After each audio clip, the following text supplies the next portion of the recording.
Bienvenida a toda la comunidad de la escuela a este encuentro.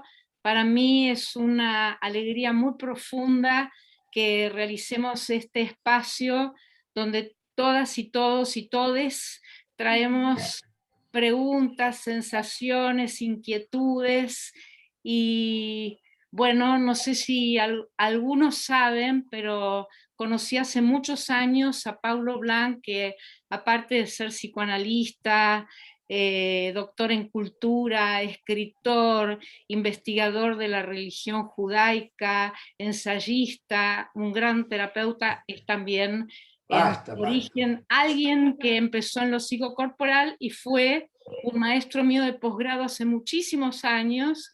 Algunos de ustedes conocen algunas anécdotas que yo he contado de mi frustración de la primera vez cuando hice un trabajo compartido con él y estaba frente a un grupo y yo di una consigna, pasaba el tiempo y de pronto Pablo me mira y me dice, ¿vas a seguir haciendo esto que no está pasando nada?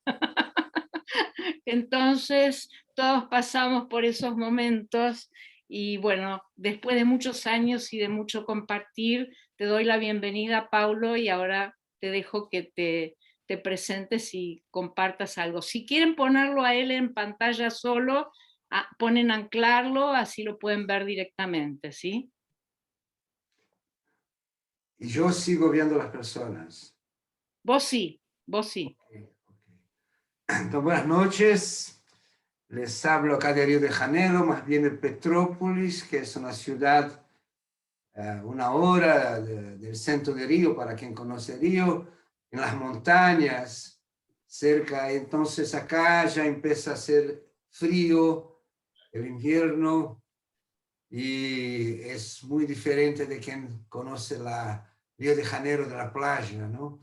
Acá todavía tenemos algunas florestas, restos de la mata atlántica. Acá en la ventana tengo la floresta, así que hace un poquito de frío. Y para mí es un placer enorme, maravilloso, poder estar junto con ustedes, con Susi, con quien trabajé durante años en Buenos Aires, con actores, grupos de creatividad. Desarrollamos el famoso método Jassan Blanc, que nunca lo divulgamos y así nadie lo conoce. Entonces, tuvimos muchas experiencias interesantes. Me quedé muy contento con esa oportunidad de hablar con vos. Debo decirles que hablaba mejor el español, pero hoy, después de años sin hablar, cuando frecuentaba Buenos Aires, conseguía imitar bastante bien un porteño, así por 5 o 10 minutos, hablaba como así un porteño, pero hoy se fue esa capacidad. Pero espero que al tiempo que va conversando con ustedes me vuelva el español. Estos días, cuando estaba empezando a pensar en ese encuentro, que es un encuentro sui génesis, ¿no? Porque estamos todos a más de un año sobre la presión de la pandemia y es imposible pensar la clínica, pensar cualquier cosa que sea, sin pensar en esa terrible realidad que nos quitó durante mucho tiempo. No sé cómo se pasa en los otros países. Hay una comunidad acá latinoamericana increíble. Y yo creo que debe haber experiencias diferentes, pero acá en Brasil hay una experiencia dupla muy terrible, que no solamente la pandemia, sino también un proceso político muy angustiante. Así que no hay como eso. Así que empecé a trabajar en el virtual. Me di cuenta que por la primera vez en mi vida, yo y los pacientes todos estábamos teniendo la misma experiencia. Ese es un fato inédito. Mismo que un paciente me hable de experiencias que son comunes por nuestra condición humana común, no es de eso, es algo muy muy más importante que eso, porque es realmente una experiencia igual, y dentro de esa experiencia la cuestión del miedo que se infiltra todo el tiempo en la vida de nosotros y toca al mismo tiempo con toda esa cuestión de la máscara a revisar toda una cuestión que tiene que ver con una cuestión ética. Y es eso también una cosa muy increíble a ser pensada, porque cuando ponemos una máscara, estamos hablando de cuidado no solamente con la propia vida, pero también con alguien que no sabemos quién es. Y todas esas cosas yo iba pensando en hablar un poco de eso, y que iba a hablar con terapeutas, y ahí de pronto me recordé, no sé si algunos de ustedes conocen, la cosa de los terapeutas del desierto, que era un grupo que vivía en Alejandría, Egipto, en el inicio de la era cristiana, y al final, y antes también de la era cristiana, y que se llamaban de terapeutas. Y ellos vivían en una comunidad, y en esa comunidad eran los hombres, había hombres y mujeres, pero vivían separadamente, y compartían las comidas, compartían de todo, no tenían relaciones sexuales entre sí, era una comunidad espiritual totalmente, y se reunían por la noche y cantaban juntos. Un coral de hombres y un coral de mujeres. Y cantaban juntos, y los cánticos eran la fusión que hacían entre el femenino y el masculino. Hay toda una imagen ahí muy linda, pero el cántico era lo que los juntaba. Y ahí, pensando en todo eso que iba hablando de la pandemia que nos separó, de pronto yo no sé lo que es dar una clase sentado. A mí me gusta dar clases de pie, andando, hablando todo el tiempo, sin parar, y aquí dar una clase sentado es algo muy, muy inédito, ¿no? Y entonces pensé que estaría delante de ese cuadro con personas de alguna forma aisladas. No sé si los grupos ahí se juntan ya en algunos de los lugares, pero acá en Brasil no. Y entonces pensé que sería interesante, y pedí a Susi que me ayudara en eso, que hiciéramos algo de parecido con esa experiencia de los terapeutas del desierto, y que de alguna manera Susi nos va a dirigir algún cántico que nos pueda unir de alguna manera. Pero para eso nos vamos a parar, porque nosotros tenemos cuerpos que aparte de sentarse se pueden parar, y vamos a abrir todos los micrófonos. Miguel me va a ayudar un poquito, también Gaby ahí, y vamos a empezar a aprender este sonido. La, la, la, la, la, la, la. Repitemos eso. La, la, la, la, la,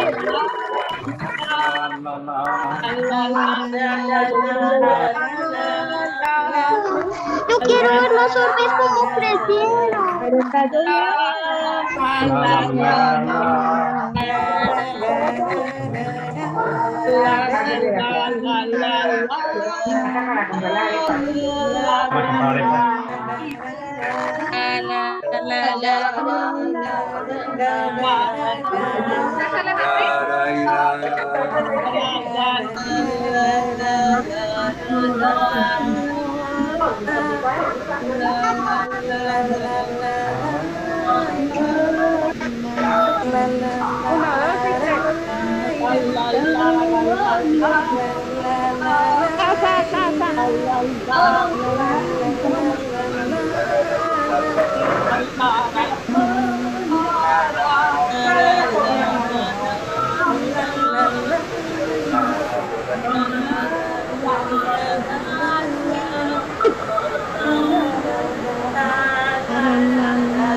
Ya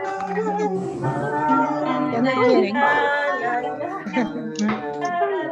Ah, listo,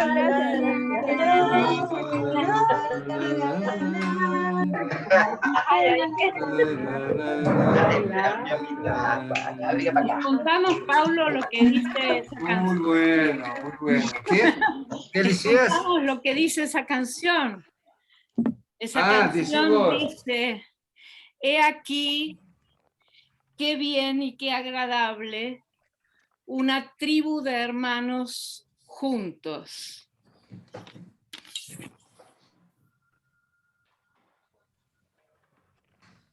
Eso, Eso.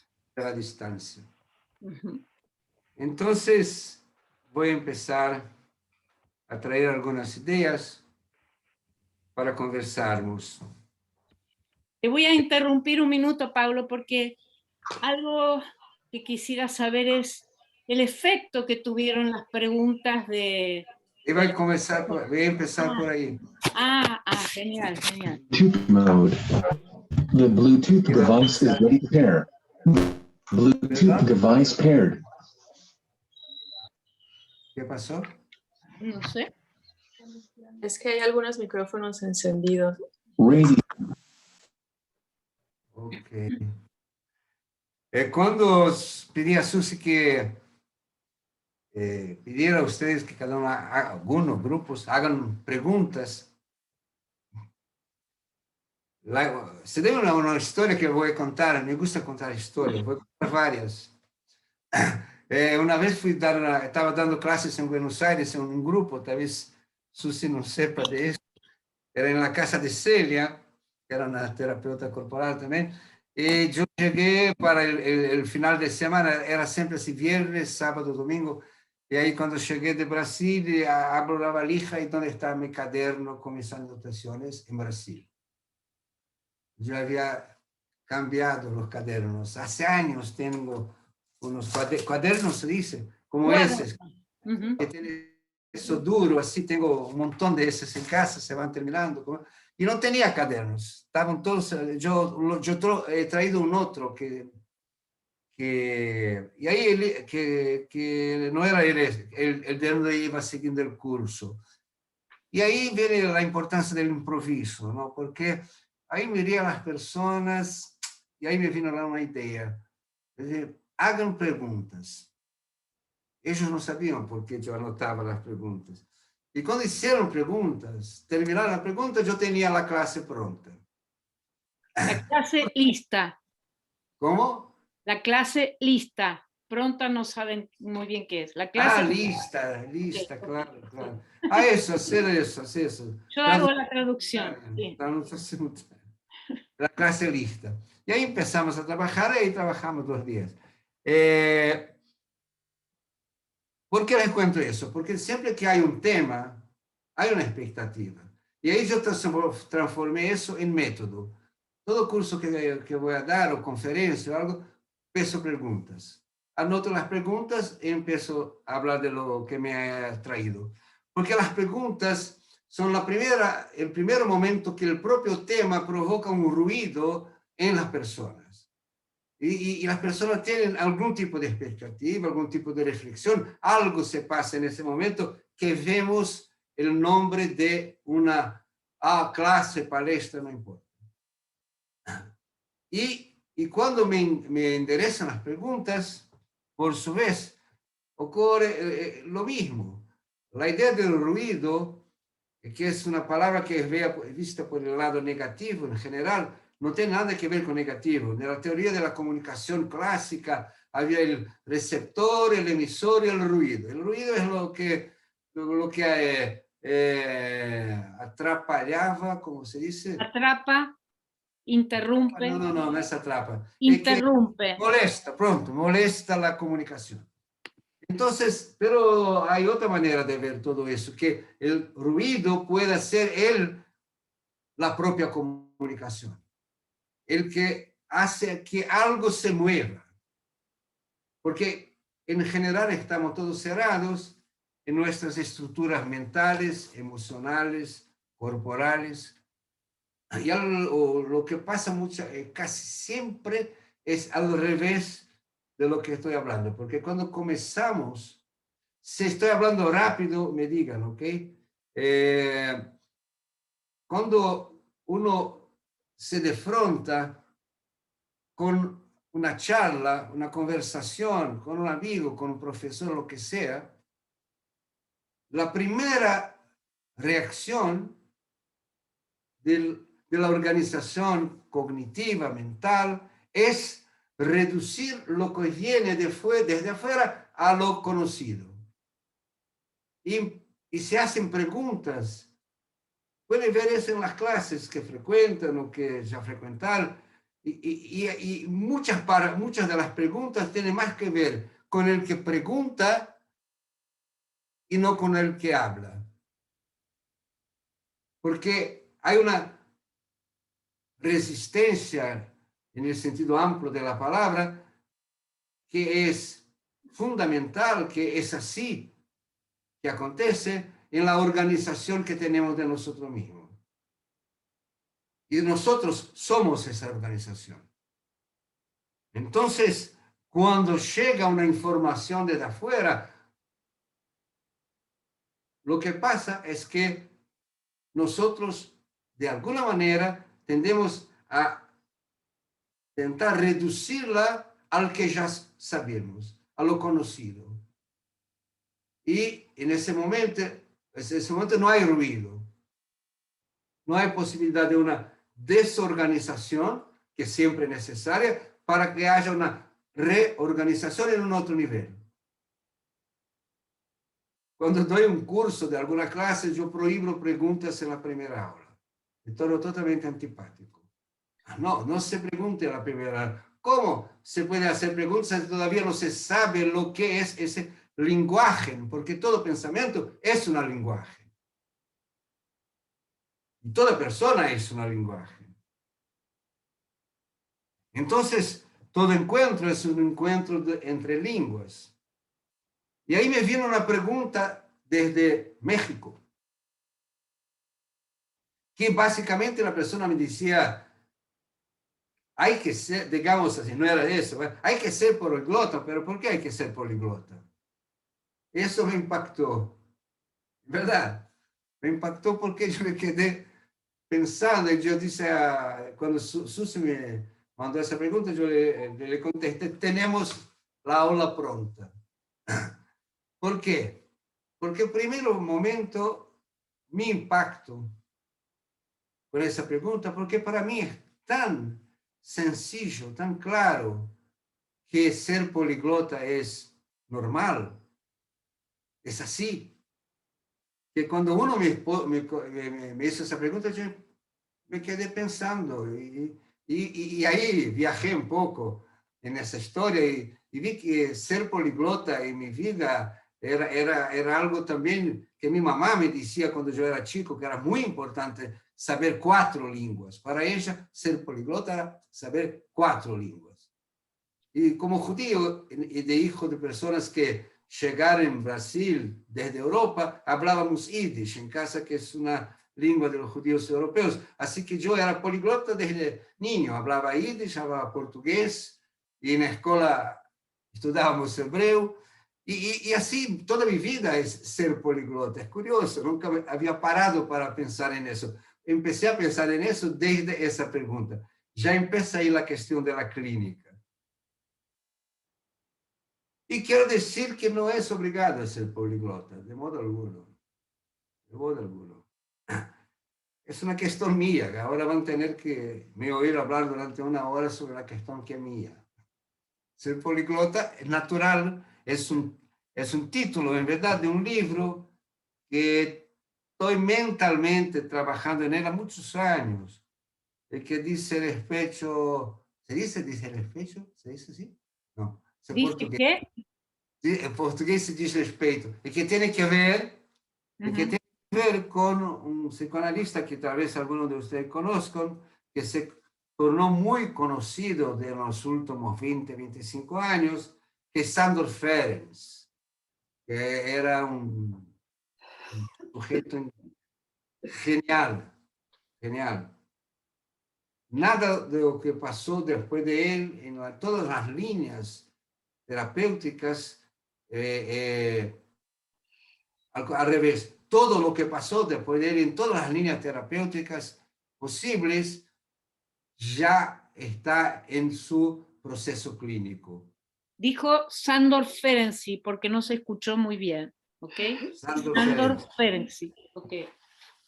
Y la idea de un terapeuta psicoanalista poliglota o terapeuta poliglota da lo mismo, era lo que era el título que un día espero dar a ese libro donde trabajo sobre él, no sobre necesariamente su teoría, tanto así. Pero sí, entonces, ¿qué es ser poliglota? Y ahí creo que es, antes de más nada, una cuestión ética. No es una cuestión técnica, es una cuestión ética. La técnica sí puede tener que ver con la ética. Y cuando yo hablo, no estoy hablando de psicoanálisis, atención. Mi formación de terapeuta se dio en una época en Río de Janeiro, tengo que decir eso durante dos minutos. Yo me formé, se dice en español, se dice diferente. Terminé la facultad en 71, y en Río de Janeiro yo vi asistiendo, llegando todas las corrientes posibles de Gestalt, de terapia sensorial, de bioenergética, de la vegetoterapia carácter-oralítica, que es más de los años 90. Vi de todo dentro de la psicoanálisis y fuera. Y como yo tenía esa curiosidad, porque como psicólogo, teníamos un grupo de psicólogos que eran todos muy curiosos. Yo digo que era una generación muy curiosa. Hoy un psicólogo que está en la facultad, en el segundo año, ya sabe cierto cuál era la línea que va a tener. Está claro cuál es la línea. En ese tiempo, los viejos siempre hablan, en los otros tiempos era diferente. Entonces, la curiosidad no nos permitía ese reduccionismo, digamos así. Y así íbamos, la verdad, uno se formaba psicólogo y clínico, se sometiendo a todas esas experiencias, algunas de años terapéuticas, supervisiones, con personas que venían de afuera, de Argentina. Uno de mis maestros más importantes que tuvo una gran influencia sobre mi formación clínica fue un psicoanalista argentino que en la época de la dictadura salió de allá, como muchos otros que vinieron a Brasil, que era Fernando Uchoa. No sé si hay acá argentinos que lo conocen de nombre. Fue mi profesor, convivíamos mucho cuando él venía a Río, era una persona maravillosa. Y así que la formación consistía en una también poliglotía, digamos así, en se dejar llevar por múltiples experiencias. Así que la cuestión de la ética, yo pensé que tal vez todo lo que se pasa en un consultorio, sea de qué línea fuera. Digo eso porque sé que aquí hay personas de varias líneas de trabajo. Pensar sobre la clínica es pensar afuera de las teorías y de las líneas que ven el humano de determinada forma. Para mí, humano es siempre un proyecto. Hay muchos proyectos de lo que es humano. Hay muchos proyectos de lo que debe ser un humano. Y creo que cuando se trabaja en clínica, tal vez se trabaja sin se dar cuenta muchas veces que estamos trabajando con un proyecto de lo que es un humano. Así que estamos trabajando con un proyecto, estamos trabajando también con una ética. Por eso yo digo que, antes de más nada, trátase de una ética, en la ética del encuentro. ¿Qué quiere decir ética del encuentro?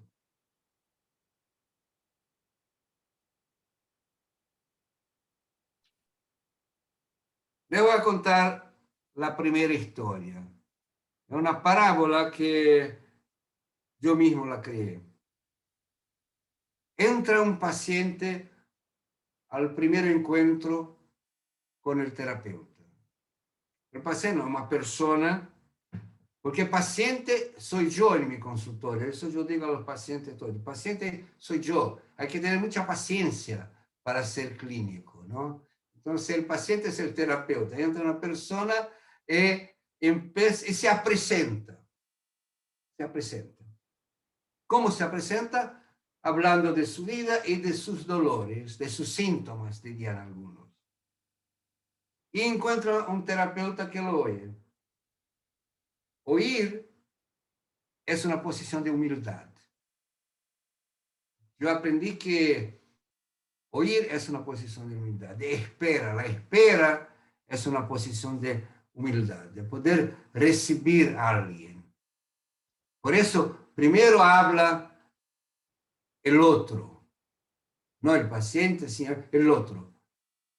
Ustedes al me enviar preguntas se colocaron sin lo saber, y yo los coloqué sin lo saber también, no me di cuenta, en ese lugar, de los que hacen una reivindicación. Y muchas de las preguntas son eso, reivindicaciones para que yo haga de algún tipo de respuesta. Ese es siempre el encuentro humano. Alguien reivindica, el otro le da o no una respuesta. Y ahí se encuentra una persona que viene con toda su narrativa y sus síntomas que organizan su vida. Que organizan su vida. Mis síntomas organizan mi vida. Mis dolores, mis sufrimientos, mis memorias, mis narrativas organizan mi vida. Y encuentra en la sala, al otro lado, un terapeuta que tiene un conocimiento y una técnica. La técnica del terapeuta organiza su vida, su mirada. Entonces tenemos un encuentro entre un terapeuta que tiene su técnica y su mirada, que es su síntoma. Es lo que organiza su vida, es su síntoma. A través de él se define. Se le dice, ¿cuál es su línea? Ah, mi línea es eso, es su síntoma. Es lo que lo organiza. Y del otro lado hay una persona que también trae un síntoma que es su técnica de vivir. Así que hay un encuentro entre dos técnicas y dos síntomas.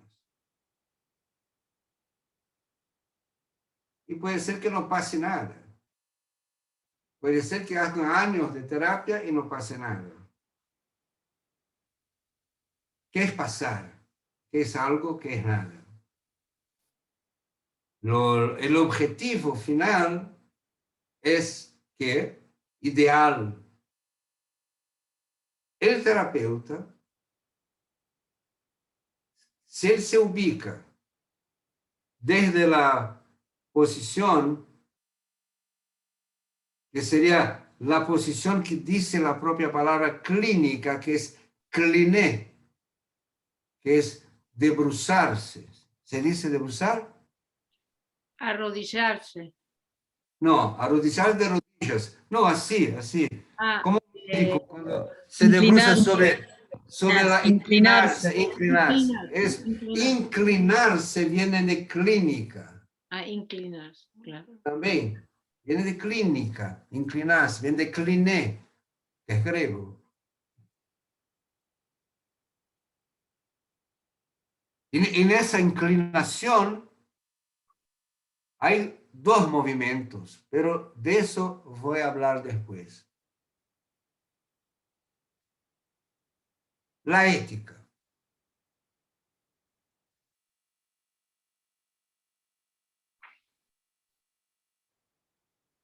Voy a hablar desde dos lugares distintos sobre ética. Winnicott es un nombre que probablemente muchos de ustedes conocen. En algún lugar, que no me recuerdo más dónde, Winnicott va a decir que el niño, el bebé, cuando está mamando, ¿cómo se dice? Mamando leche. Mama, ¿se dice mamar? No. Sí, está succionando, mamando, chupando. Mamando leche, se dice mamar en español. Es siempre así, cuando uno piensa que es diferente, es igual. Es siempre... Entonces, mamando, cuando está mamando de la madre, no sabe que hay una madre allá, no sabe que hay un pecho, sabe solamente que hay algo que lo interesa muchísimo, él morde y succiona y provoca dolores en la madre. Y a ese momento llamó de ruthlessness, que lo más próximo que tenemos tanto en español, investigué un poquito el diccionario cuanto en portugués, es la crueldad. Es un momento de crueldad. ¿Por qué que es un momento de crueldad? Porque él no tiene el mínimo interés. Todavía, él no tiene interés en eso que está del otro lado, que no podemos llamar de mamá ni nada. Hay algo del otro lado que le da cariño, que le da confort. Y ese algo nosotros llamamos de mamá. Un día tal vez él lo llame también, pero en ese momento hay una total crueldad porque hay un desconocimiento. De tanto que la madre saca el pecho y lo tira de ahí y lo pone en una posición mejor y todo eso, él va desarrollando una otra percepción que es lo que el Winnicott va a llamar de concern. Y concern sería interés. Interés por el otro, pero el otro no existe ahí. Y porque él se despierta lentamente, muy lentamente, sensorialmente. Eso es el más interesante de todo, porque eso todo se da en el corporal, como si la ética pudiera tener un sustrato antecedente antes de ser pensada, que sería la propia experiencia corporal contenida en la relación bebé con la madre. Y ese proceso que es múltiplo, no es la idea de fase. ¿Fase se dice? Sí, ¿no? La idea de fase es que perdón, después que fue surgiendo pensamientos con el pensamiento de la complejidad, de todo eso, la idea de fase, la idea de estructuras, sería interesante poder trabajar de otras maneras. Hay todo eso al mismo tiempo, digamos así, porque es así. Levinas, que es un filósofo judío, lituano y francés, que es considerado hoy, se murió en 95, considerado el gran filósofo de la ética, el pensador de la ética. Y la ética vivida dentro de las relaciones humanas. Porque la filosofía no se dedica mucho a la cuestión de la ética. Él va a decir que la ética es la filosofía primera. La ética antecede a la filosofía.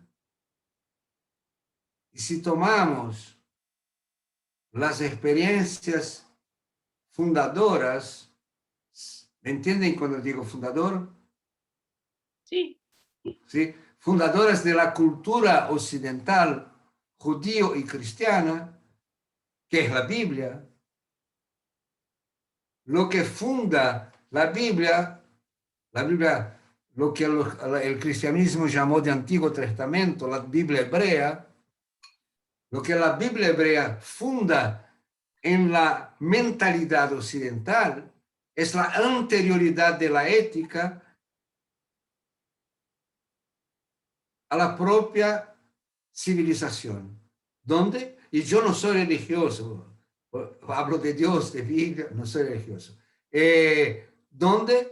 En Génesis, cuando Caín, todos saben quién es Caín más o menos, ¿no? Caín, a ver, el fratricidio es fundador de la cultura humana. Cuando Caín mata a Abel y oye una voz divina que le dice, ¿qué hiciste? ¿Dónde está tu hermano? Él dice, ¿soy yo por acaso el guardián de tu hermano, de mi hermano? Y si tomamos esa respuesta, lo señala Levinas, él sabía que era el guardián de su hermano.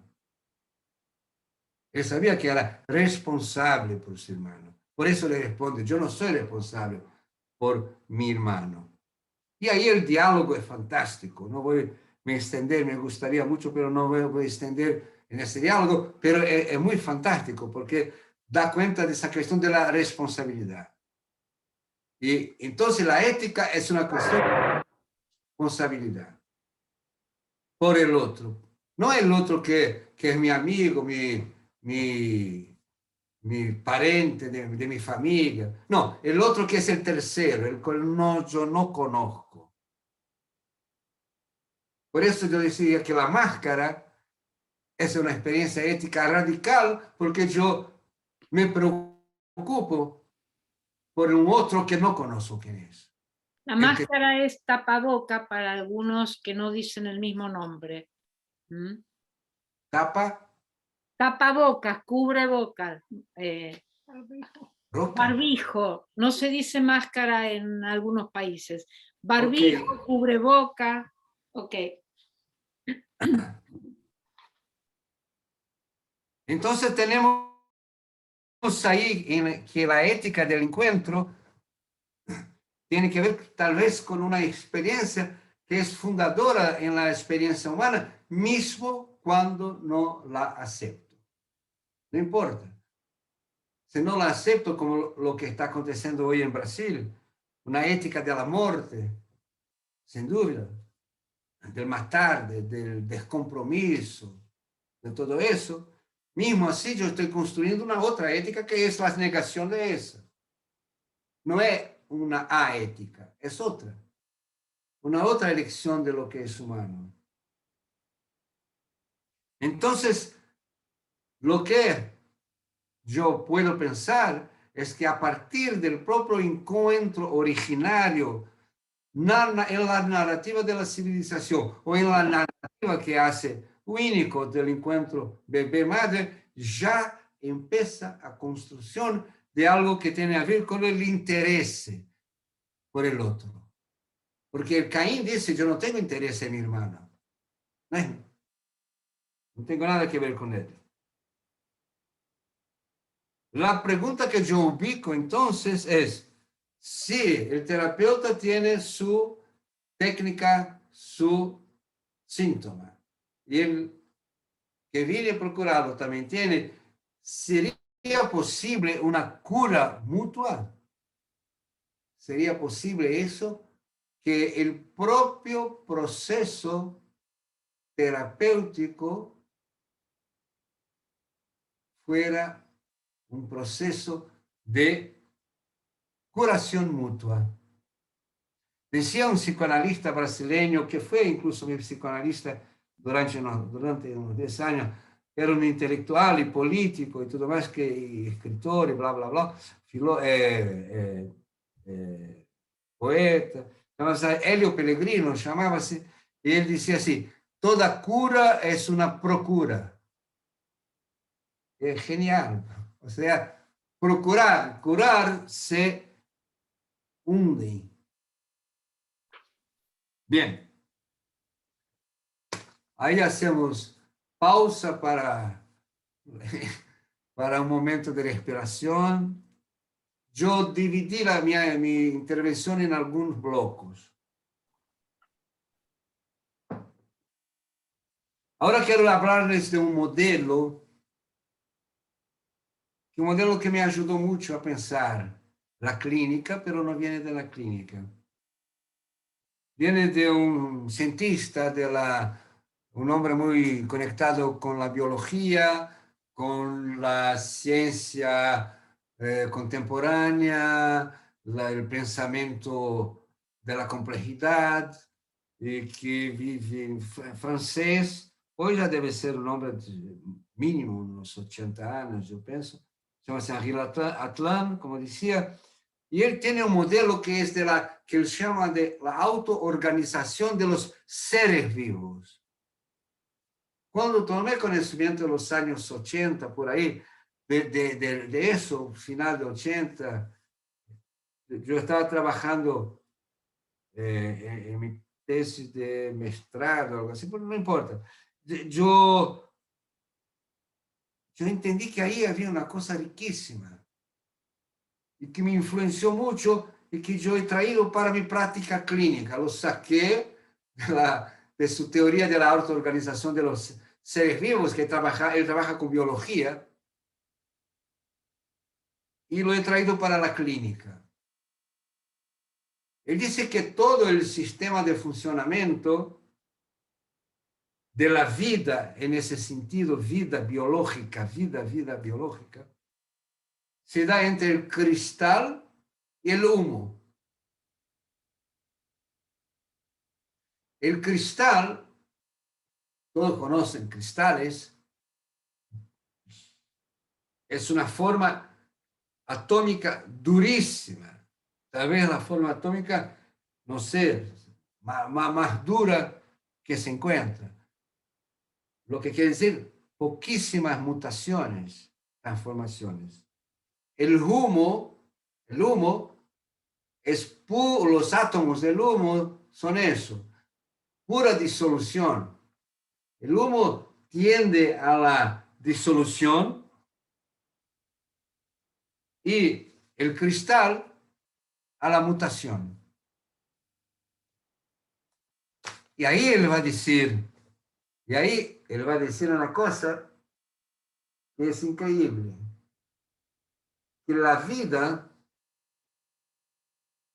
y eso sirve también para la vida humana de cada uno de nosotros, los grupos. La vida humana se da, acontece, entre el cristal y el humo. Pero cuando uno oye la palabra entre, va a pensar en el camino del medio. Nada de eso. El entre en el sentido dinámico. ¿Por qué? Porque el humo se va a diluir, no va a ser forma. El cristal no se diluye, es forma que se dice persevera. Sí, persevera. Me gusta mucho esta palabra. Persevera en sí mismo. El cristal persevera en sí mismo. Y el humo totalmente diluido. Bien, si imagináramos que estoy hablando de dos fuerzas, pueden llamarlo de energías, fuerzas, que una es una fuerza que tiende a la perseverancia en sí mismo, en el estado que se encuentra, y el otro es el humo que se diluye, y que esas dos fuerzas serían como una ola del mar que se va formando y las aguas y suben y por ahí cae para un lado, la ola cae para un lado. Ese lado que cae es el momento de esa vida que está siendo vivida, que es un entre el cristal y el humo.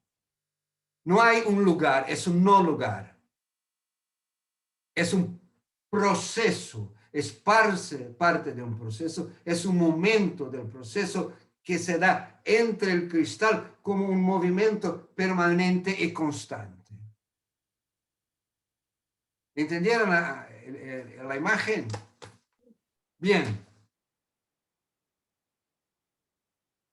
Y si pensáramos que eso es lo mismo que se pasa en nosotros, en nuestras vidas, en nuestros psiquismos, en nuestra formación mental, cognitiva, que todo eso que es el ser humano es fruto de esa permanente tensión y movimentación que se da entre el cristal y el humo. Y no un camino del medio y del equilibrio, pero es un desequilibrio permanente que tiende al equilibrio y al desequilibrio, y así vamos viviendo. ¿Será que yo podría pensar que carácter puede ser leído de esa manera también? El carácter rígido, cada vez más rígido, cada vez más cristalizado. Pero no existe un carácter rígido que sea tan rígido que sea rígido. Algo de movilidad hay que tener, si no, no sería dialéctico, ni vital. Hay algo de humo en eso, hay que tener. ¿Por qué hay que tener? Porque es de las cosas. Así son las fuerzas del universo todo. Pero el carácter sería un momento de extrema contracción en ese proceso, que puede llevar a una paralización en esa persona que puede tener tamaños diferentes. Pero el carácter es la perseverancia en sí mismo, en todos los sentidos. La palabra carácter viene nuevamente del griego, que tal vez lo sepan, tal vez no, que es el cincel que perfora la madera, deja un señal en la madera. Ese señal es el carácter, es la marca. Carácter viene de la palabra marca, de que es la marca, que es una marca, digamos así, es la marca y el marco. Se dice marca y marco también en español. Sí. Es un juego de palabras. Entonces, es el marco de la persona y la marca de esa persona.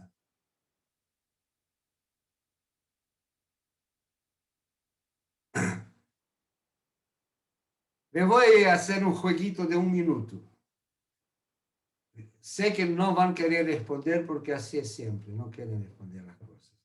Pero vamos, es un juego para relajar un poco, sí, relajar.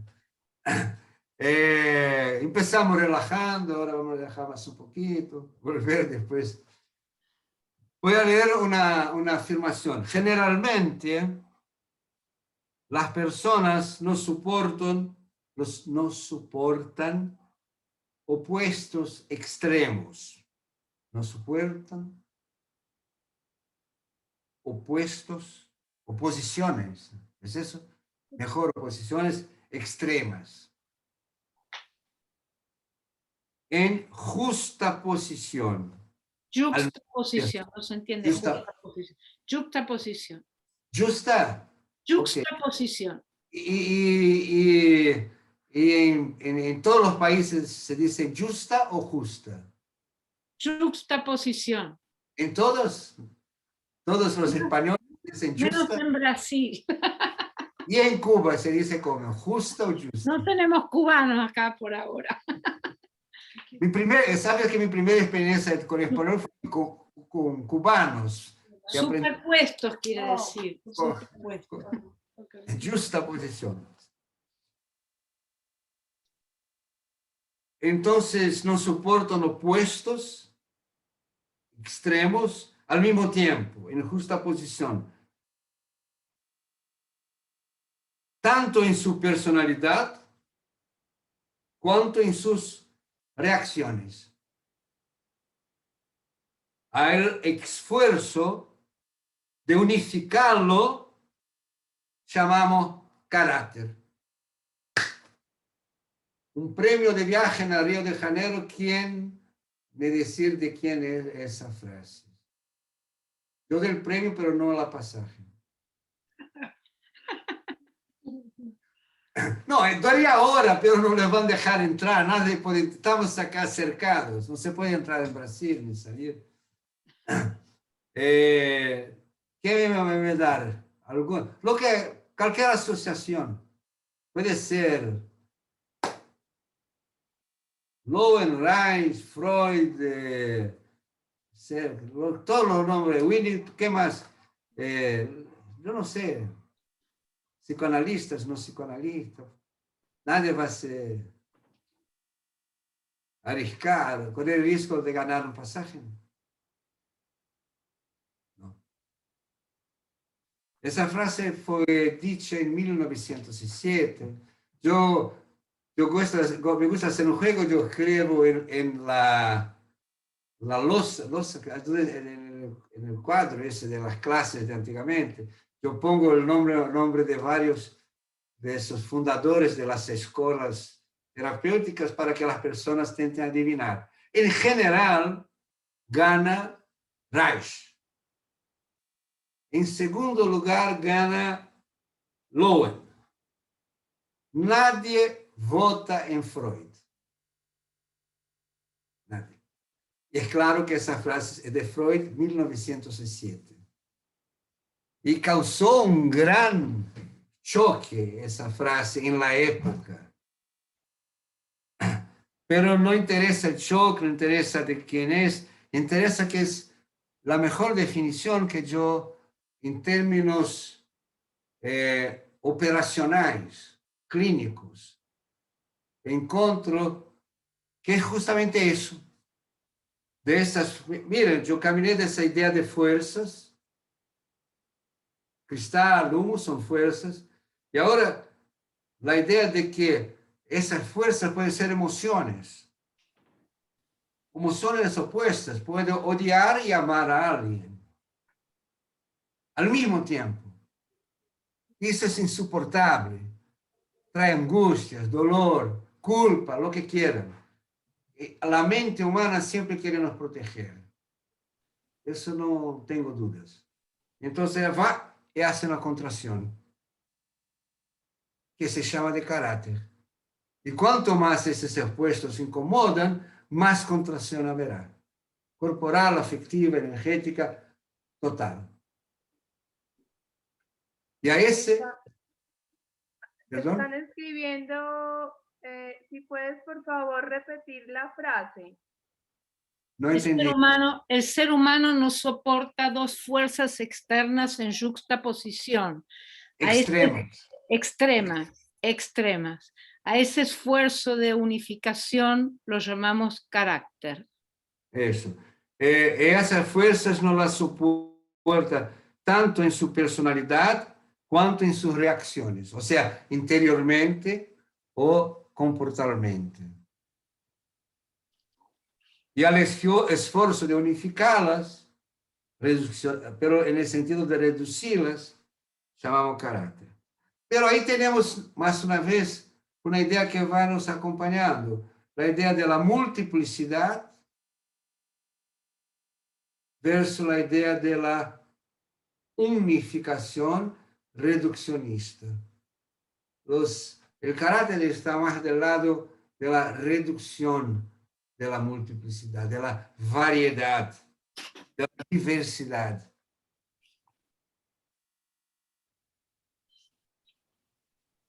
No sé si me dan un momento, pero la idea de grupo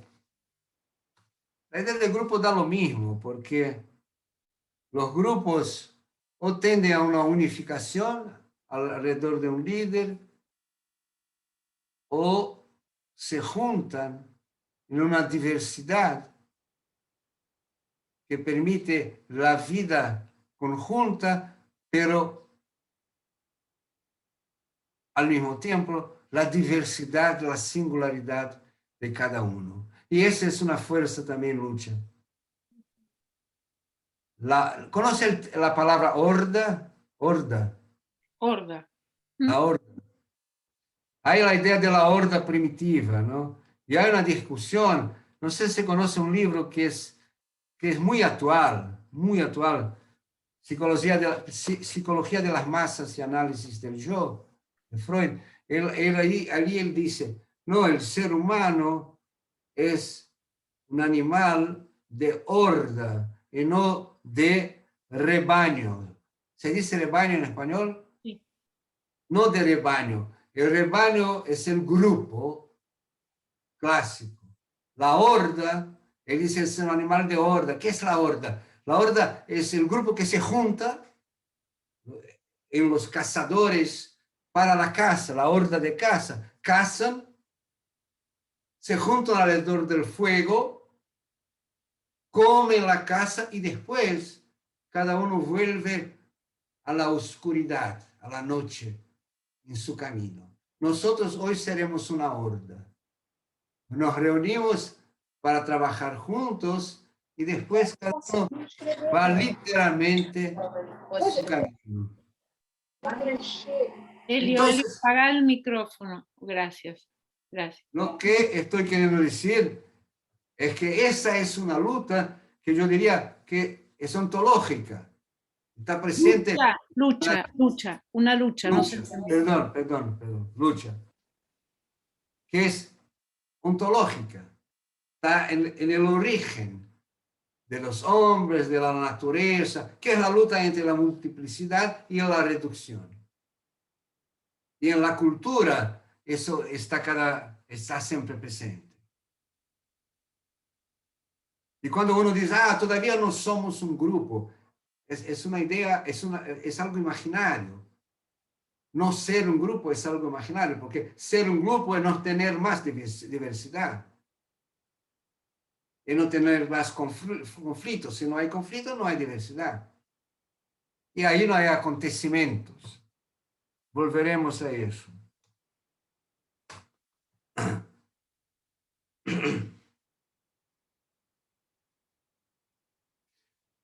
Ahora, gustaría de hablar un poco sobre la idea del encuentro clínico o el encuentro relacional. Por ahí ya ven que ese modelo que estoy hablando de él, hablando de clínica, vale para cualquier tipo de encuentro.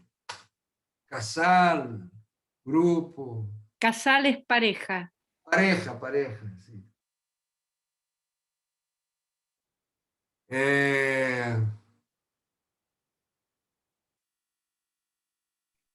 La idea es que todos nosotros interaccionamos en un campo de influencias. Todos nosotros nos influenciamos siempre, mutuamente. Mismo ahora que estoy lejos de ustedes, los veo acá, los movimientos, la sonrisa o la no sonrisa, el rostro de cada uno a que miro, me influencia, sin duda. Me hace, cuando es al vivo, mucho más. Que a veces salir de la frase que estoy diciendo y entrar por otro camino porque percibí que allí había un señal, una duda, no sé. Y es un campo de influencias todo el tiempo. Que segundo alguien que vivió en el siglo XIII, 1200 y pico, que era un maestro cabalista judío español, decía que el misterio de las relaciones se da sobre la idea de influenciar y recibir. Miren qué lindo es. Cuando encontré eso, dice, caramba, él inventó la teoría del campo antes de todos los pensadores. Estaba hablando de la teoría del campo, pero mire, influenciar y recibir, y no dar y recibir. Él usa la palabra influenciar. ¿Y por qué? Porque cuando algo viene de mí en relación a alguien, es un acto de influencia. Y si ese alguien lo recibe, se deja influenciar. Pero eso que él deja influenciar entra en él. Y se imaginen ese sistema de fuerzas, todo de lo que está hablando, y que dentro de él se transforma también. Y cuando yo paso adiante esa energía que recibí, yo estoy influenciando a otro. Entonces, recibir y repasar, recibir y repasar. Él veía eso como un sistema. Cada uno era parte de un sistema mayor. ¿Alguien ya oyó hablar acá de la árbol de la vida? No. Ok. Sí, Sí, ¿quién? yo sí he escuchado sobre el árbol de la vida. Sí, entonces, el árbol de la vida es un gran sistema de influencias. Y él está hablando de eso en ese momento. Y de parejas, estaba hablando de parejas incluso. Entonces, toda la vida se da sobre un sistema de influencias, de fuerzas con calidades diferentes, no solamente cantidades.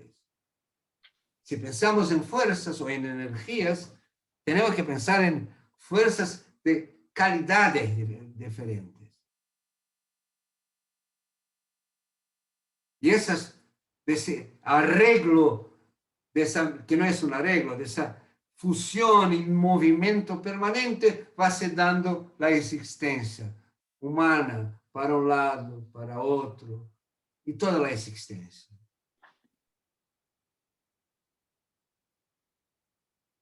Pero volvamos ahora al encuentro. Dos personas. Y ahí les voy a contar una parábola, que esa no es mía, infelizmente, la más linda que yo conozco, que es del siglo XVII, de un rabino, también él, místico, cabalista, que dice así: un padre entra en casa y viene con la cabeza llena de pensamientos, grandes pensamientos. Y ve a su hijo sentado en el suelo, jugando, él dice con nueces. ¿Nueces se dice? Sí, ¿no? Sí. Que serían como las bolitas que tenemos, que los niños juegan hoy, ¿no? O jugaban.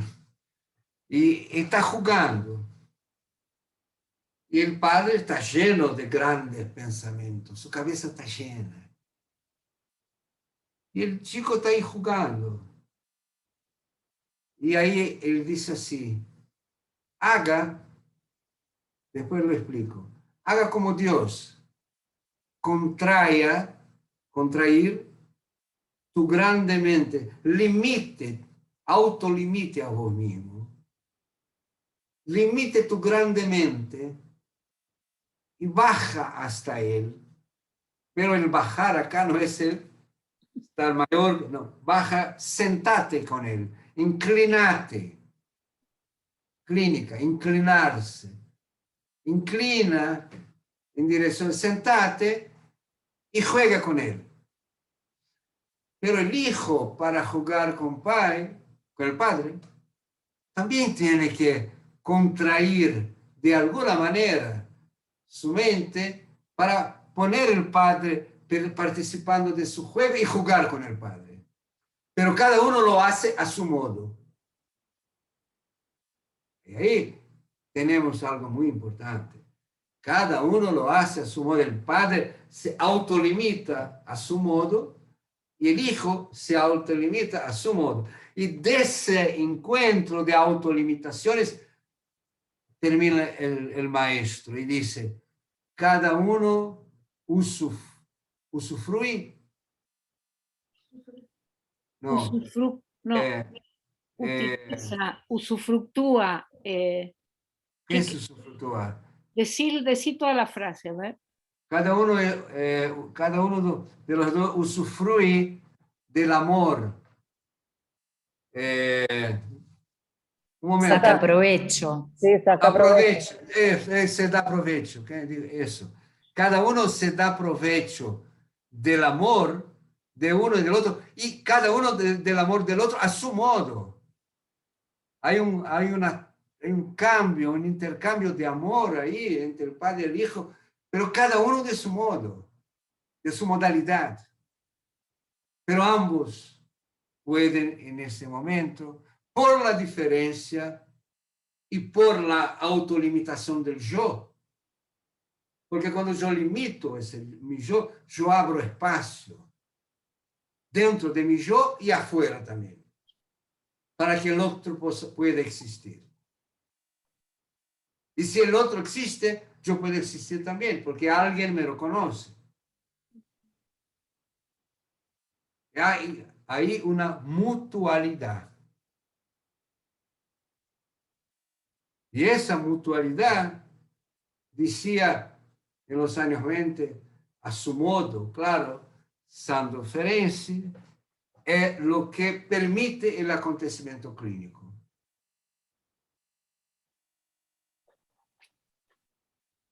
Una adaptación al otro, que no es sumisión. Que no es sumisión. Es una adaptación al otro que no es sumisión. Porque en general tenemos mucho miedo de nos adaptarnos porque tenemos miedo de ser sometidos y dominados y todas esas cosas.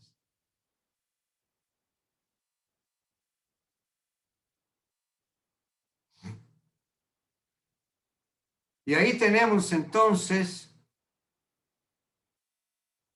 una posibilidad, si el Hijo y el Padre pueden los dos tener placer en eso, de tener gano. ¿Cómo era esa palabra que me dijeron en español? Tener ganas, tener... No, alguien dice, cuando yo dice usufructo me dijeron en español, ¿cómo? Aprovechar. Pero es un aprovechar más profundo, ¿no? Pues Sí. sería aprovechar. Entonces los dos pueden aprovechar, cada uno, pero para aprovechar hay que haber renuncia de mi propia autoorganización y de mi propio síntoma, que es mi técnica, que es la manera como yo vivo, que es mi caracterial, que es todo mi modo de ser, pensar, que yo soy un grande hombre lleno de ideas grandiosas, a las cuales me es muy difícil renunciar porque ellas me organizan. ¿Y qué es la síndrome del pánico? El horror a la desorganización. El horror a la desorganización. Ese es el síndrome del pánico. Yo vi nacer la síndrome del pánico. La moda. Entonces llegamos al final de esa exposición que estoy haciendo con la idea que me gusta mucho, porque uno va viviendo y va teniendo todos esos cursos y va teniendo unas 12, 13 ideas buenas a lo largo de la vida. Las otras, Einstein tuvo uno solo. Hay una historia que él dijo, yo tuve solo una idea y vos tenés tantas. Es verdad, eso se pasó en Brasil, esa otra historia. No tenés tantas ideas, yo tuve una solamente. Con eso mudó la historia. Entonces, unas 2 o 3 ideas ya son buenas. Y entonces, lo que yo digo es que al final de ese proceso tenemos lo que yo llamaría de la clínica del acontecimiento.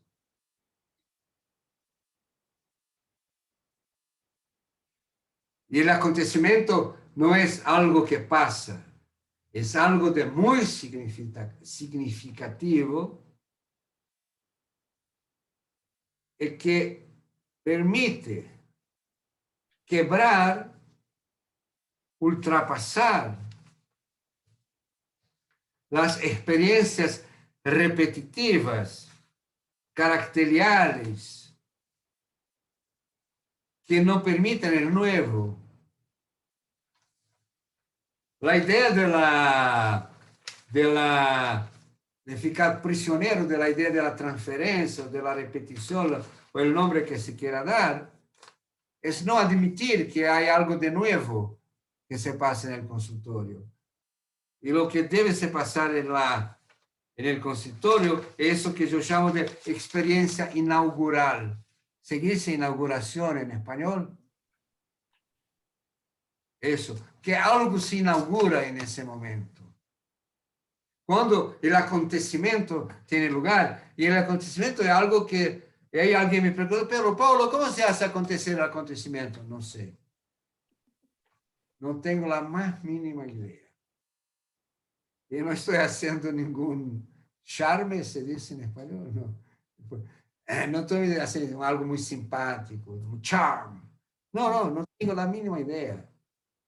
Yo sé que una cosa yo sé, que uno va haciendo y haciendo y haciendo y haciendo y haciendo, y a veces pasa algo. A veces pasa algo. Y ese pasar algo es algo que inaugura una nueva posibilidad del sujeto. Y que puede ser que ahí se funda una nueva posibilidad de ese sujeto. Y desde ahí se organiza una otra mirada al mundo.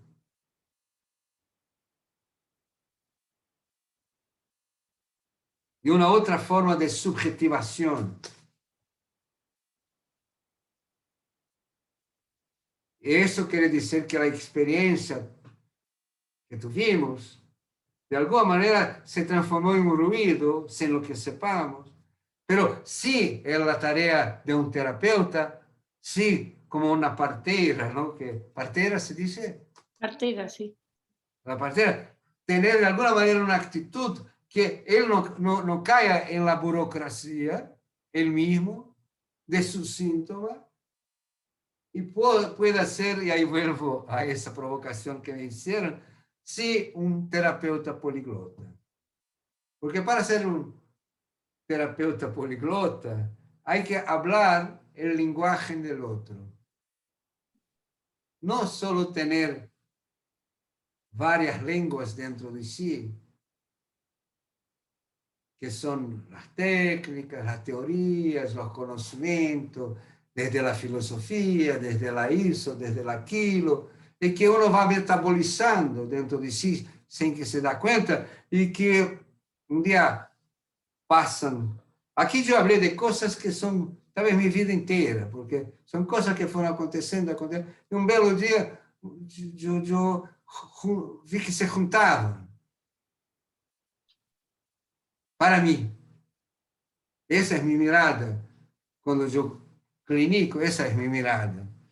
Puedo, con esa mirada, trabajar desde una intervención corporal, desde una mirada hacia el discurso, el inconsciente, la construcción mental, el comportamiento, porque el núcleo de la persona es lo que va a estar delante de mí. Y para eso tengo que hacer alguna renuncia, mucha renuncia a mi técnica, a mi síntoma, y poder hacer un proceso de adaptación a cada uno. Hablar su lengua es eso. Yo pregunto mucho, mucho. A lo largo de la vida me transformé en un grande preguntador. Y descubro que adoro hacer preguntas.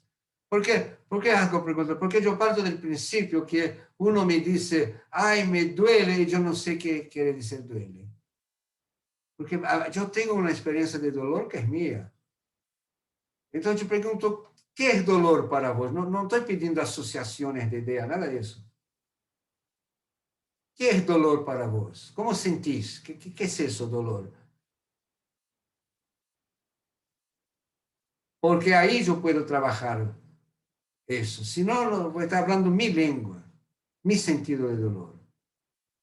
Por eso decía al inicio que oír, la escucha, oír, es una posición de humildad, de no saber.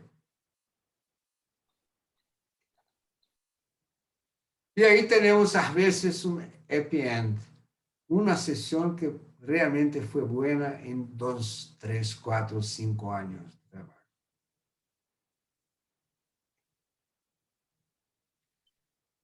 Encerrando y retomando a Winnicott, alguien me dijo en algún momento de mi vida eso, y yo repito lo que dijeron, no sé si realmente Winnicott escribió eso, pero tiene su cara.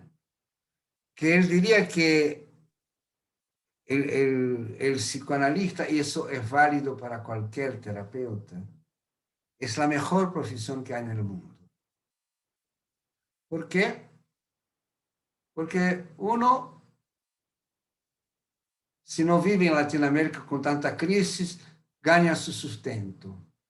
Latinoamérica, para hacer eso hay que sufrir mucho. Pero uno gana de cualquier forma, de alguna manera, su sustento. Ayuda a alguien y se trabaja todo el tiempo. Y eso es genial, es verdad. Es la única práctica, el único oficio. Me gusta mucho la palabra oficio. El único oficio donde uno tiene esas tres dimensiones todo el tiempo es en la clínica. No hay, en la clínica del humano, ¿no? Entonces eso, muchas gracias por oírme tanto tiempo. ¿Cuánto tiempo hablé, Susi? No sé, no miré, a ver, como 1 hora y algo, ¿no? No Ay, sé. qué bueno. Porque en general, yo tengo miedo porque empiezo a hablar de esas cosas, pero 1 otras hora y 20. 3, 4 horas, así. Antiguamente decía, yo soy como Fidel, yo hablo de 2 a 8 horas. Así. Porque Fidel hablaba y hablaba, todos dormían y él hablaba. Muy Bueno, bien. ¿Preguntas? ¿Comentarios?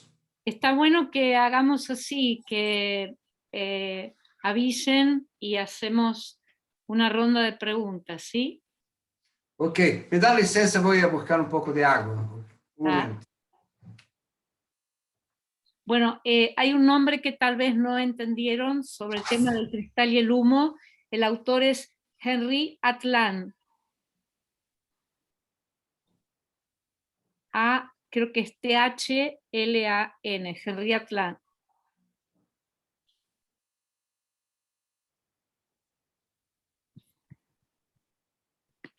¿Quieren ir pensando preguntas, levantando las manitos, así Tati nos ayuda a organizar algunas preguntas? ¿Quién tiene alguna pregunta por ahí?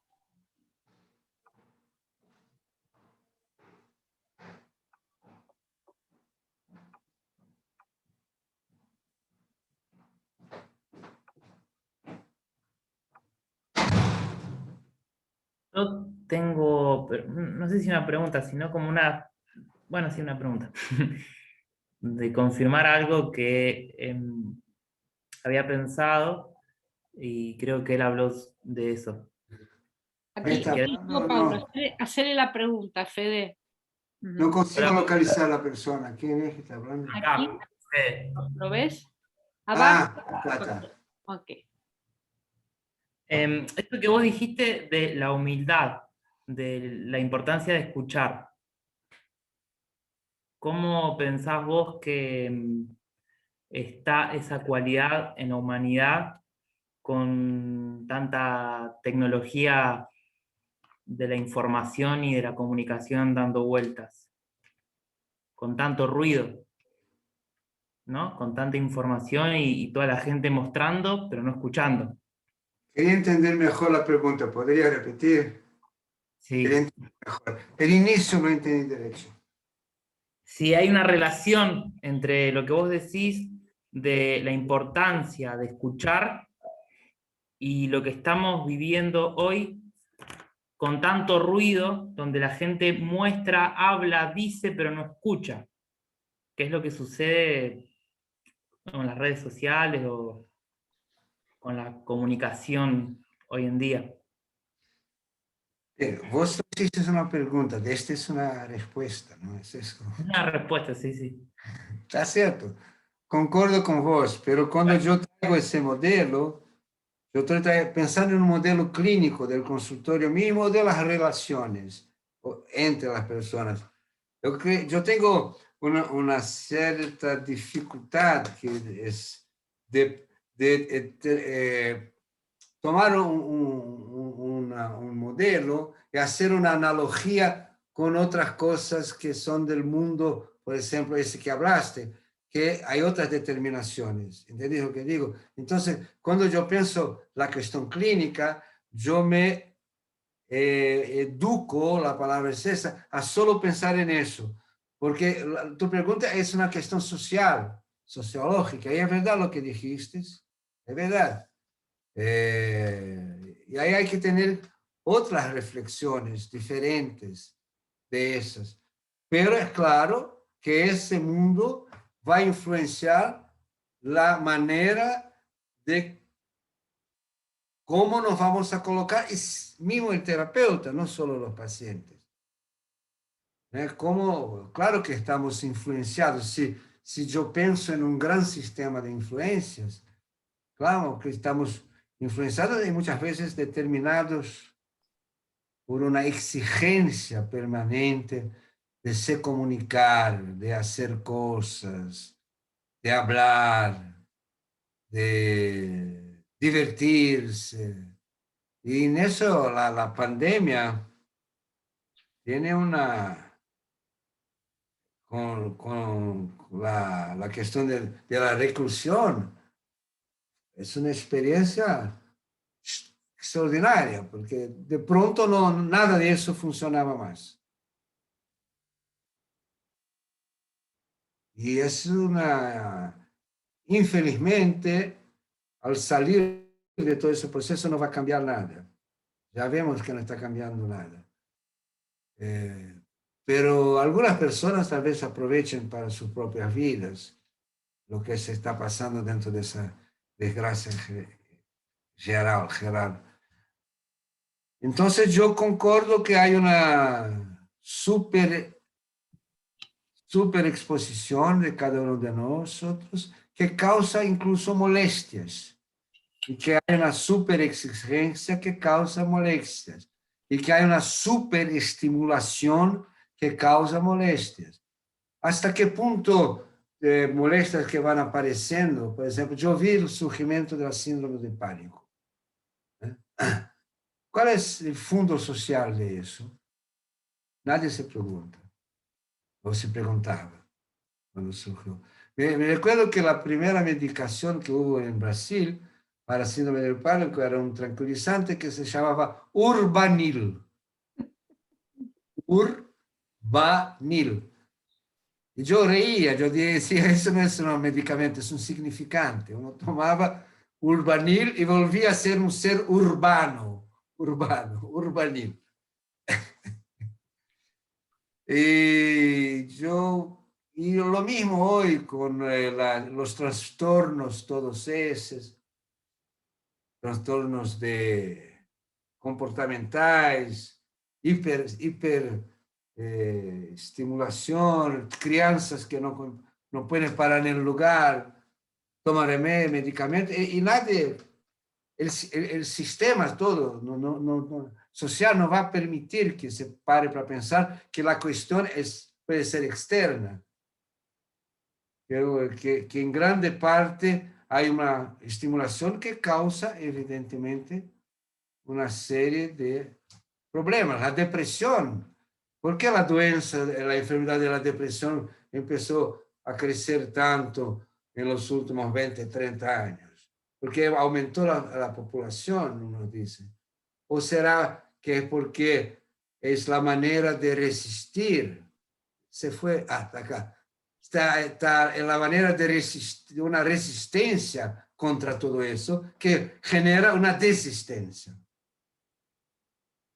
Porque cuando yo deprimo, puede ser la última protección que yo tengo frente a un mundo que yo no estoy dando cuenta.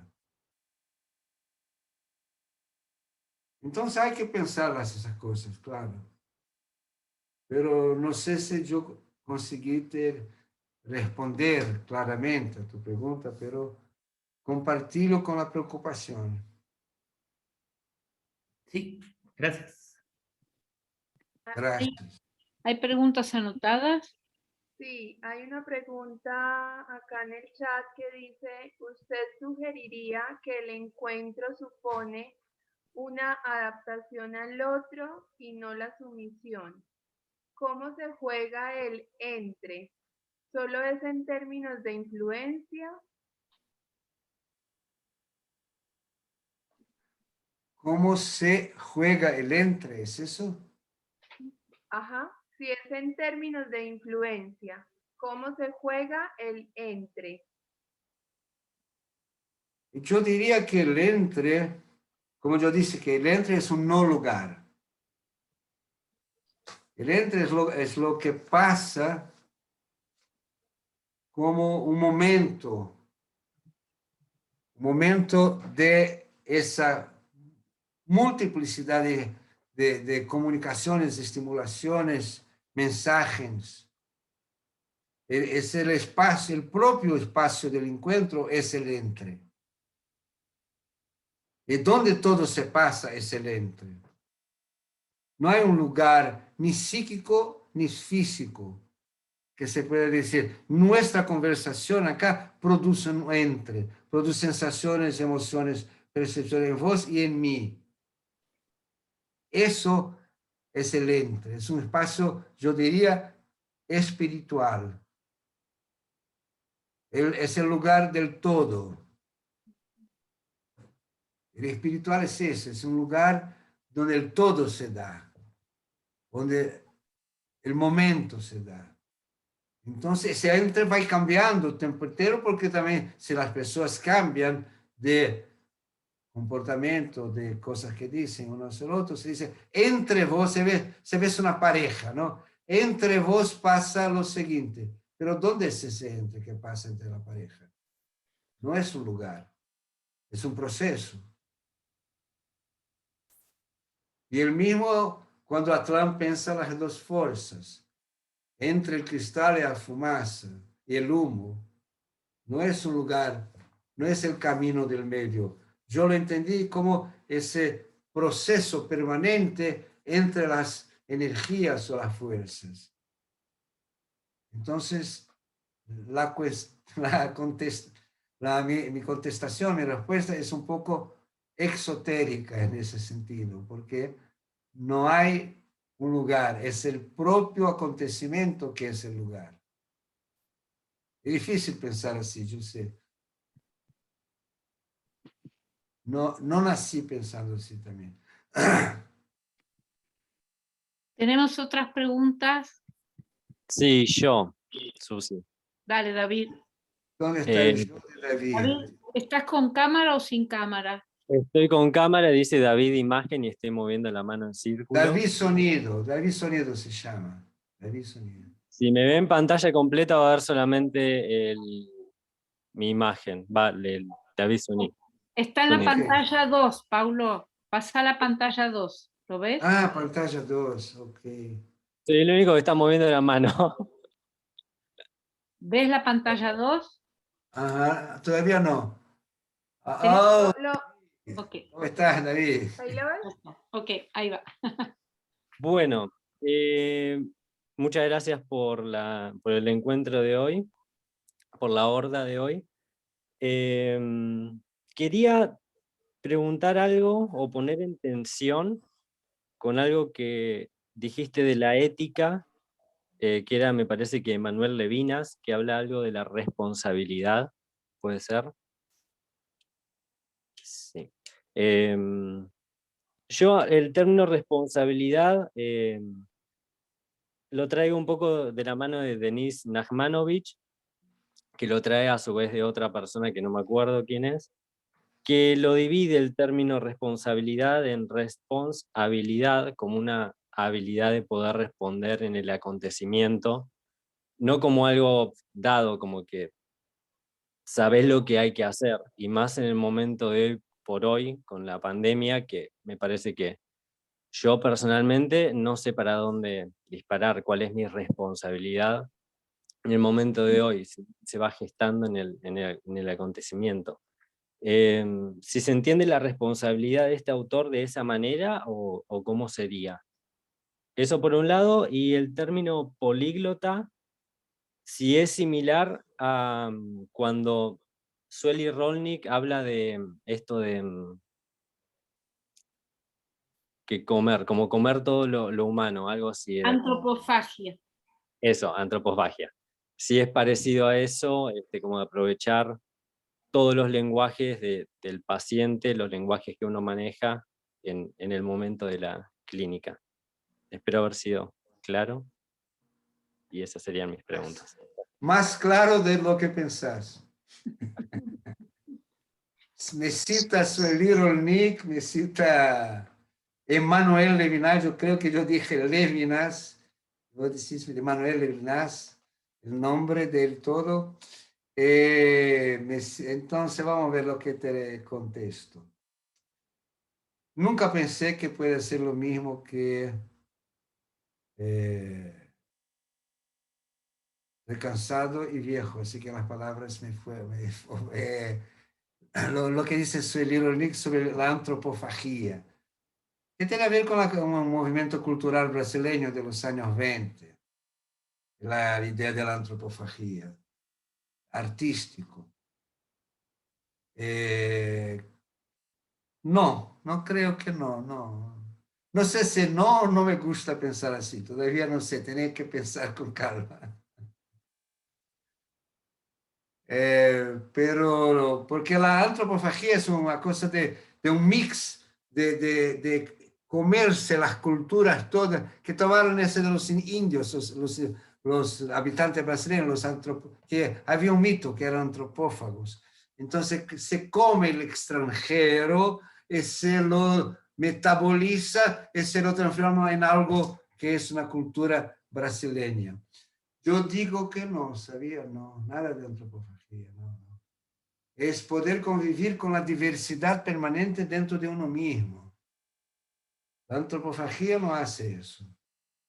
Por más que Sueline Lonick sea una grande discípula de Guattari, incluso yo la vi una vez en la vida, vino a una reunión con un grupo de psicoanalistas que yo pertenecía, que era la Clínica Social de Psicoanálisis, algo que pasó en Brasil en los años 80, 90.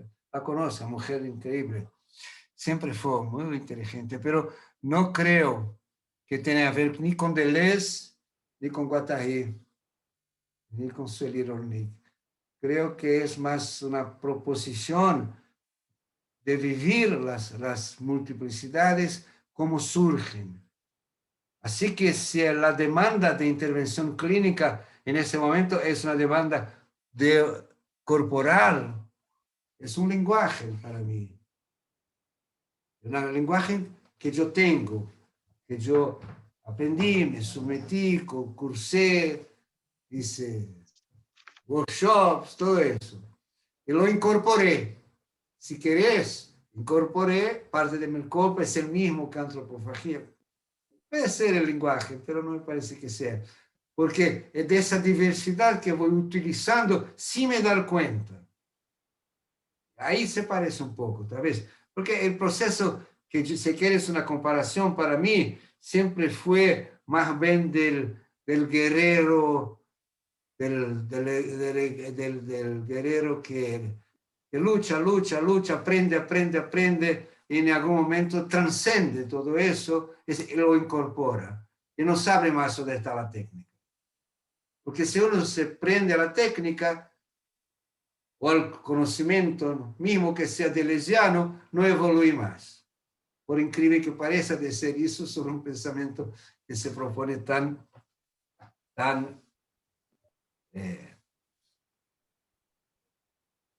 intenso como, digamos, el deleuziano. Porque uno se puede perder en eso, de cualquier forma. Yo puedo me perder en un pensamiento que yo considero revolucionario y no hacer más nada de revolucionario con él. Pero si yo me dejo afectar, ahí entró otra palabra, no utilicé ella. Si yo soy afectado por mi paciente, como vos estás me afectando ahora, me obligando a pensar, y si yo no paro voy a pensar media hora, entonces en ese momento yo soy afectado por el paciente.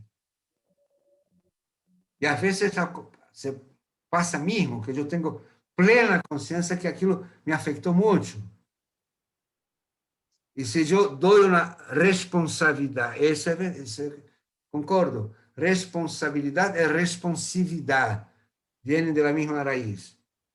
Si yo tengo una responsabilidad por alguien, yo me propongo a darle una respuesta. Sí. No sé quién es esa persona que citaste, no conozco, pero la idea de la responsabilidad sí. Pero cuando Levinas habla de la responsabilidad, la coloca como anterior a cualquier encuentro. La ubica como anterior a cualquier encuentro, como algo que funda la subjetividad humana. Ahí tendría que hablar más 5 horas, porque es un tema que me apasiona. Entonces, sí, la responsabilidad es no solo dar una respuesta al otro que me convoca, pero también estar ciente de que ella funda se dice en español, se puede decir, funda mi subjetividad. Levinas va a decir que la experiencia de la esclavitud en el Egipto, mira vos, esa es una de la historia fundadora de los judíos, ¿no? Que fueron esclavos en el Egipto. Él dice así, mi esclavitud en Egipto es un trauma que me construye como humano y responsable por todos los humanos, para que no haya esclavos. Es radical, es un pensamiento radical y él es considerado en los días de hoy como el más profundo pensador de la diferencia. Y esa es mi responsabilidad. Pero eso me funda, me elige, yo no elijo. Paulo, Voy a terminar, Susi, porque no. ahí vienen las respuestas de poco a poco. Entonces, ¿qué es la respuesta? Decir, estoy acá. Eso es lo que Levinas dice. Él lo toma de lo bíblico nuevamente. Estoy acá. Me llaman, estoy acá. Y yo, por ejemplo, tengo una política, si me llaman para hablar, estoy siempre acá. Como nos pasamos un ratito, podemos Ajá. dar lugar a 2 preguntas más, así vamos cerrando porque la Gracias, gente... David. Gracias. ¿De dónde hablas? ¿De qué país? De Argentina, acá en La Plata. Argentina. Es mi tercera patria, Argentina. Yo soy apasionado por Argentina. Muchas gracias. Gracias. A ver, un par de preguntas más que queden ahí. Ya, Pablo. Julio, Tengo una hay una pregunta. pregunta en el chat y Julio está levantando. Dale, Julio. Julio está abajo tuyo ahí. Aquí, por acá. Hola Pablo, por ¿cómo acá. estás? Hablen cerca del Gracias. micrófono para que yo oiga bien. Hola, ¿cómo estás? ¿Sí me escuchas? No, sí, escucho, mano, no te veo. Julio Castro. ¿Es vos que Sí, hablas? hola. Hola, ¿cómo Hola estás? Pablo, ¿cómo estás? Muchas gracias por tus aportes y mi pregunta es, cuando hablamos del término ética en el siglo XXI, yo pienso de que en este momento la ética sigue siendo algo no practicado por el hombre. Fue un pensamiento, mas no se aplica. Ya no te entendí. Una ética y continuar. Habla despacio, porque a Ok. veces la dicción un poco... Pienso que la ética es un término que a través de la historia se ha hablado de ética, pero el hombre en sí como tal no aplica la ética. ¿Tú qué puedes hablar de la ética sabiendo que prácticamente el ejemplo que pones al comienzo de la exposición, que me parece una cosa hermosa, los hombres se unían en cierto momento para compartir algo, pero volvían a sus lugares donde habitaban, pero en ningún momento se hacían daño? ¿Sí me entiendes? Ahora, No. como ¿En algún momento se hacían daño, dijiste? no, que no se hacían daño, nunca se hicieron daño. Siempre solamente tomaban y recibían del otro lo que era y compartían en ese momento. Pero hay algo que me pregunto y no sé, ese es el aporte que quiero que tú me hagas. Se habla de ética, pero no aplicamos ética en ninguno de los campos. Y más cuando hablamos de un paciente. que hay que ser éticos con el paciente. La última frase no entendí. Además, O sea, que hay que ser muy éticos cuando abordamos a un paciente. El solo hecho de escucharlo o de observarlo, no sé hasta qué momento somos éticos en esa observación.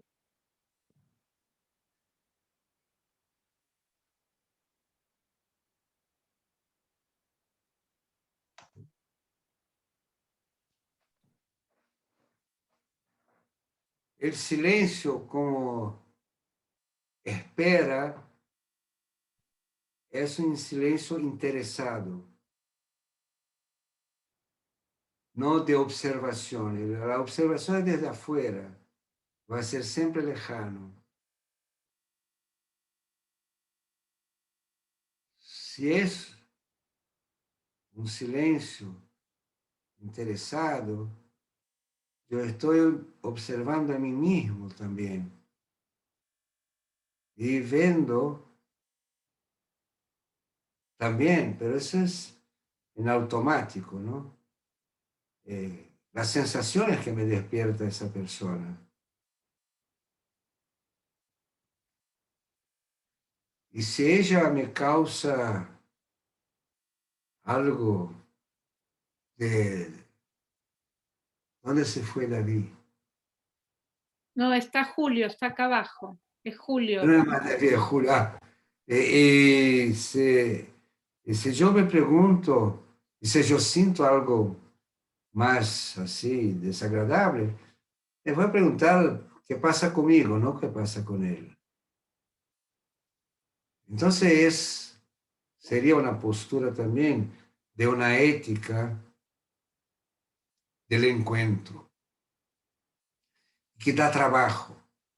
No hay nada de mágico en el encuentro, como piensan muchos pensadores. El encuentro implica en la autolimitación del yo. Da mucho trabajo. Da mucho trabajo.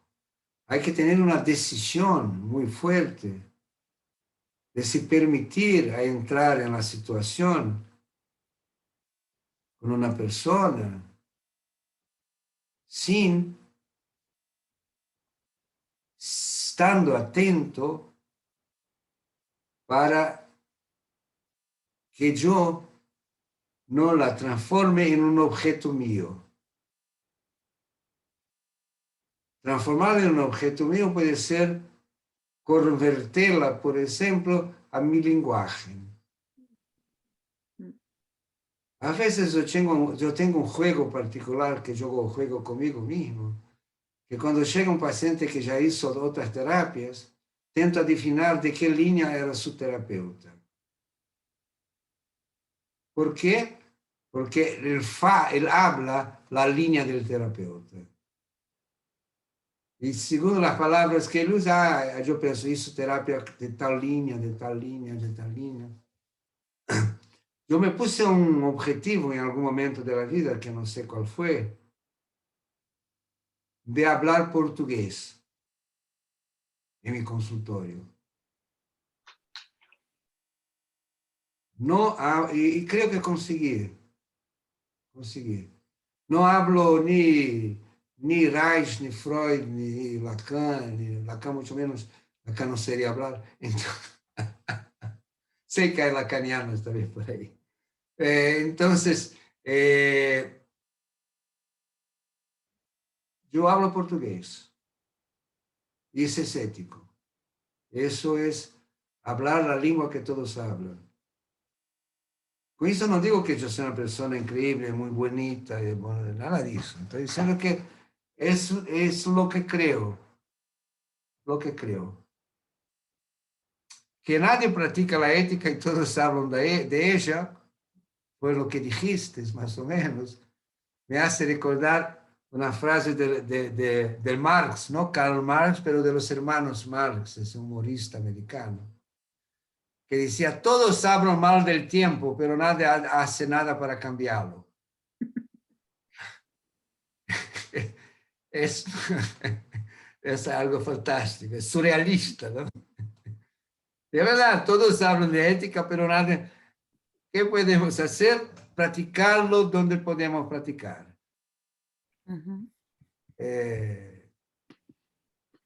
Yo preferí hablar de la clínica desde el punto de vista de la ética del encuentro, porque eso, como yo dije al inicio, está por arriba de toda la cuestión de si yo trabajo con tal escuela, o con tal, o con tal, o con tal.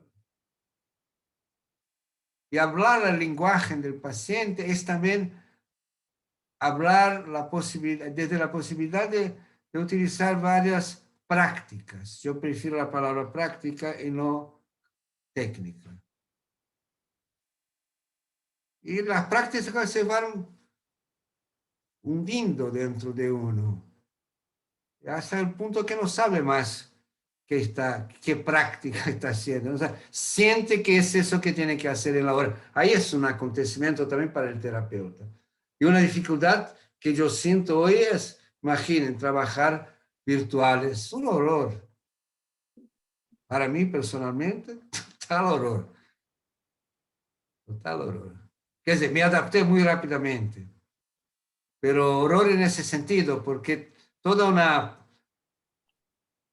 potencia que me gusta ejercer en la clínica, improvisar y todo eso, lo hago en el virtual, pero claro que no tienen el mismo efecto que hablo en mi cuerpo y la persona me ve. Y cuando hago sesiones, yo intento me quedar lejos para que las personas me vean. Yo pido también que se afasten, para que haya un cuerpo, si no, todos serán cabezas. No nada más que cabezas. Eso yo me di cuenta desde el inicio, que todos eran cabezas, y yo también. Y así, hay los que hablan así. Pero por otro lado es interesante, porque vos atendes a una pareja que está en la cama, y hacemos un homenaje a trois. Es verdad. Se van a la cama, y ahí surgen cosas que ahí vos tenés que hacer adaptaciones permanentes. El niño entra, la mujer, ¡oh, Paulo, ¿cómo estás? Y no sé qué, es fantástico. Ese es el lado fantástico de la cosa toda, es muy fantástico. A mí, porque a mí siempre me gustó hacer esos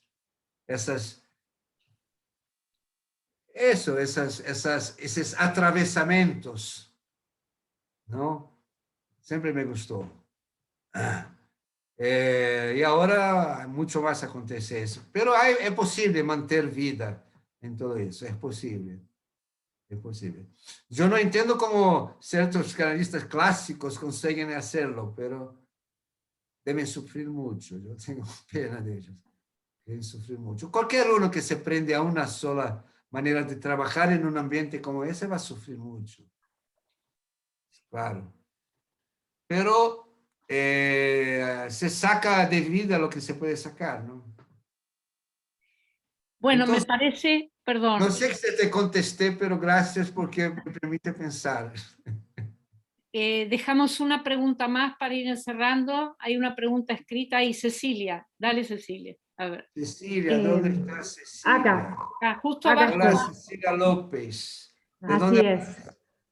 De Argentina, Tucumán, el norte de Argentina. Norte de Argentina. Norte.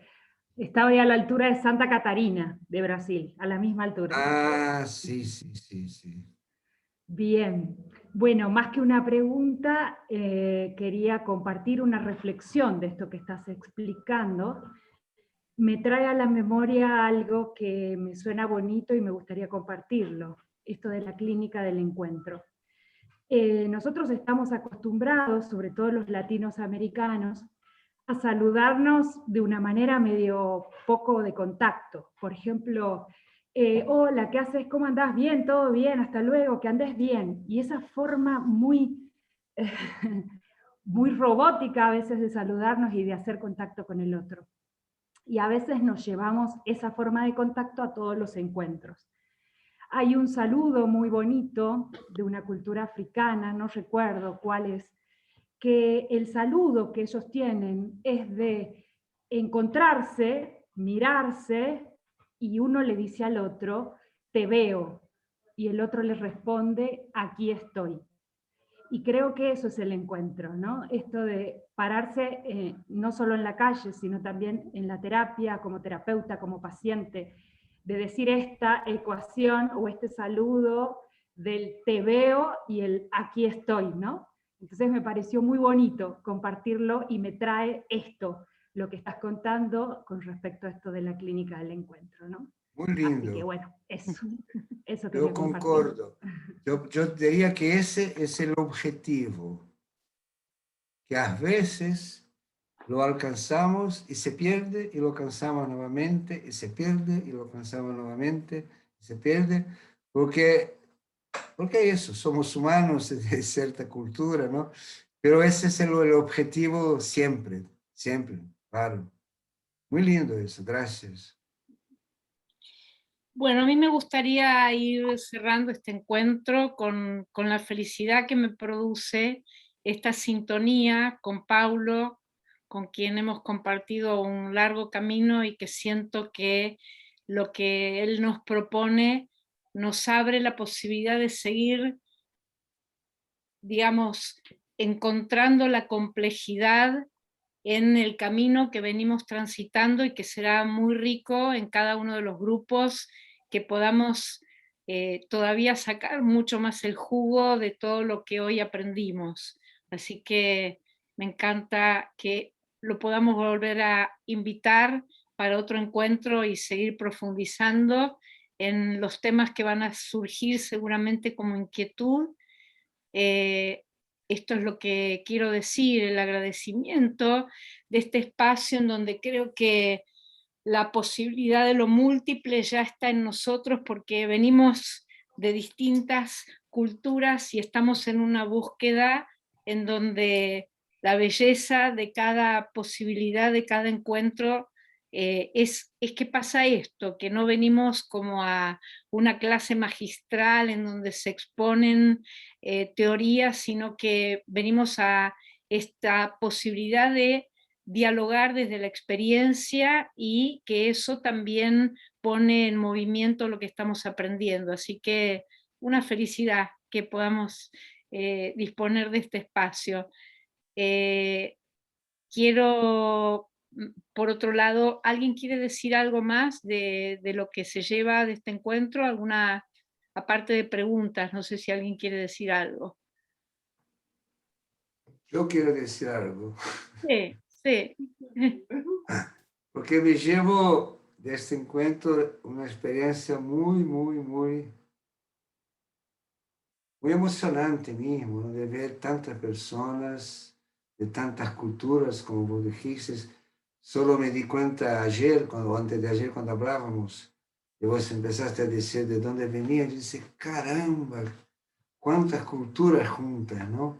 Y que mismo dentro de esa diversidad conseguimos construir esas puentes todas y nos entendemos.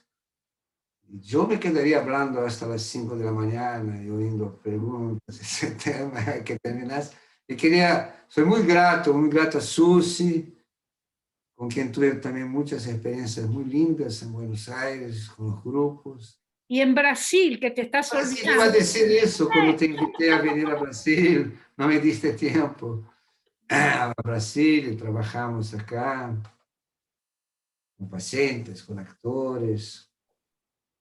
Y estoy muy contento de poder compartir con ustedes esos pensamientos, porque eso es lo que importa, que en verdad no hay nada de original en nada de lo que pensamos, porque estamos todos en un río, ¿no? Un río de la cultura, y vamos nadando en él y devolviendo a él lo que nos dio, y poder compartir con ustedes es eso, es poder compartir las cosas que se pasan dentro de mí y que es bueno poder tener a alguien que oiga y todo más.